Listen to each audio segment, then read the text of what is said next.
Before I start my review, I need to show you how I review film. I review every movie out of 60 because of 6 different categories, all of which range from 1 to 10. Story, special effects, entertainment, length, acting, and watch again. Story, out of 10. If the story worked 100% of the time for me, then it gets a 10 out of 10. If it worked 40% of the time, it gets a 4 out of 10. It's on the percentage of how long did it work for me. Special effects. If the CGI and the practical effects look really good and not out of place but actually gel within the scene, then it gets a 10 out of 10, and it ranges down from there to 1. If the special effects look absolutely horrendous, they'll get a lower grade. Entertainment. How long was I entertained during the movie? This is connected to the story, in that it's just the percentage of how long I was entertained during the movie, just like how long the story worked for me in the movie. So if I was entertained 70% of the time, it gets a 7 out of 10. If I was entertained 30% of the time, it gets a 3 out of 10. Length. This is also connected to entertainment and story. Length. Did it work in the context of its length? Did the movie fit its time length? Was it too short? Was it too long? Was it just right? Because some stories need longer movies than they get. Like, for example, The Nutcracker in the Four Realms, I thought should have been longer and got a bad grade because it was too short. And this can be the opposite as well. Is a movie too long? And that can get a lower grade.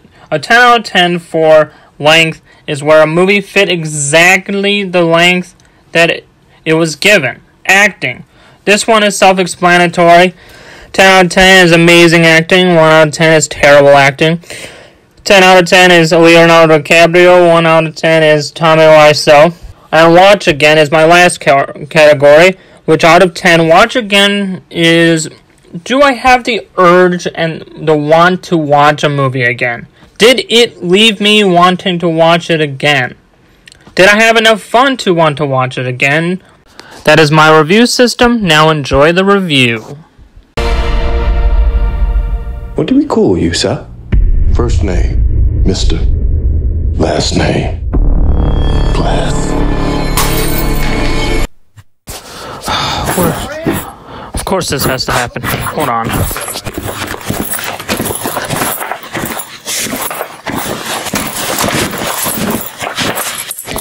Where the heck is that light switch?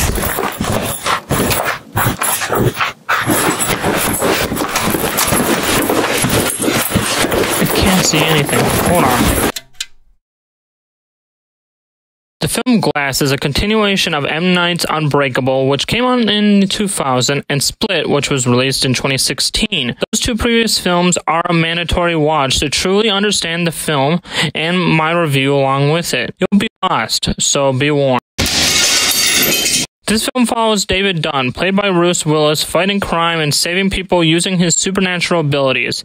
His son from Unbreakable, now an adult, is his oracle, tapping into police radio channels to try to find nearby crimes for his dad to swoop in and save the day. Ever since his encounter with Mr. Glass, he has also been on the search for any other superhuman people, and this leads to the ending tease of Split. If you haven't seen Split, like I said, you need to see it before seeing this film, but I won't spoil it here, so one thing leads to another, and eventually David and Kevin Wendell Crumb, the main character of Split, played by James McAvoy, get locked into a mental institution. This is primarily where the film takes place, and where I'll stop with explaining the story. It's an M. Night Shyamalan movie, so there are twists and turns, long takes of close-up faces, and so on. It's very him. He not only directed but wrote the film, and financed it out of his own money. I personally really liked the story, how it connected the previous 2 films, but I can see why others won't. This is the definition of a divisive film. If you're going in thinking that there is going to be an epic confrontation, action scenes, huge set pieces, you won't enjoy the film. The film was made on a $20 million budget, and it shows. It's a slow, methodical superhero movie, and you will either be on board with it, or you won't. And there are multiple twists and turns that you may or may not like, but on the end of the day, that is what kind of makes it an M. Night Shyamalan superhero movie stand out from the crowd. It's doing its own thing. taking its own time, and not worrying about the bigger budgeted superhero fare. I liked most of the movie. Some of the twists and turns worked for me, and some did not. Walking out of the film, I really had to give this film some thought before I did this review. Overall, I enjoyed the story, even though it lost me at some points. There are many special effects, but here I'll discuss costuming and set design mainly. Everything was made to look realistic and worked within the film. The practical effects, when used, look good, and there isn't really anything to nitpick about. There's one CGI element in the film, and it ties with Mr. Glass's plan. So I'm not going into too much detail other than that it is something in the distance, away from the Institute, and just doesn't look good. You can tell the low budget when it's on screen. I'm not even sure if they needed to show it at all, but they decided to, so therefore I had to review it.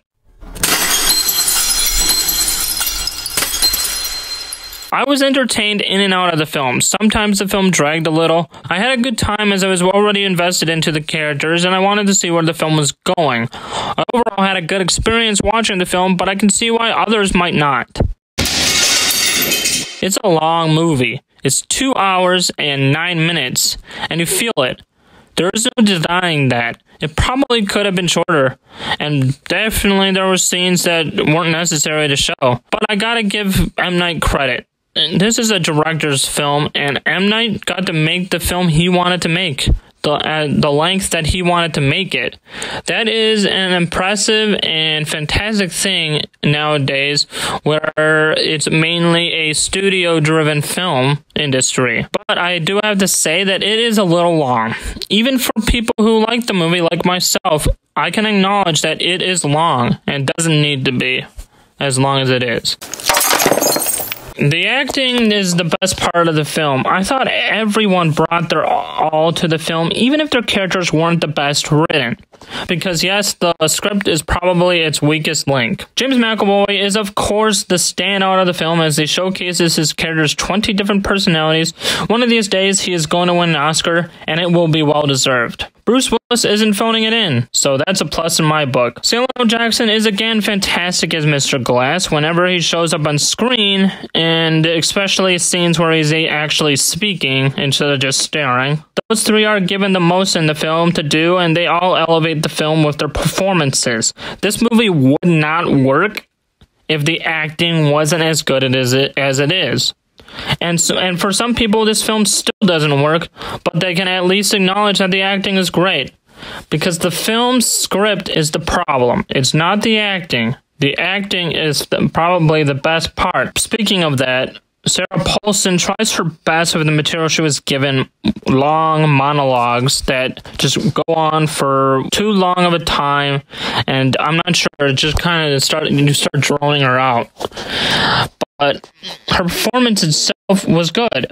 I think she gave it her all. She tried to work with what she was given, and I can't really judge her acting on what she was on the script. You know, that's not fair. It's the script's problem, not the acting problem, and that's why I give acting such a great grade. I might watch this film again to see if I can gain a different perspective seeing it a second time, or if my opinion of it changes any. It's not a film that begs to be watched again, and many will only watch it once. Like it or hate it and move on. I'm going to give this film a second viewing once it comes out on DVD or Blu-ray. Overall, Glass gets a C+. 3 of you think you have extraordinary gifts, like something out of a comic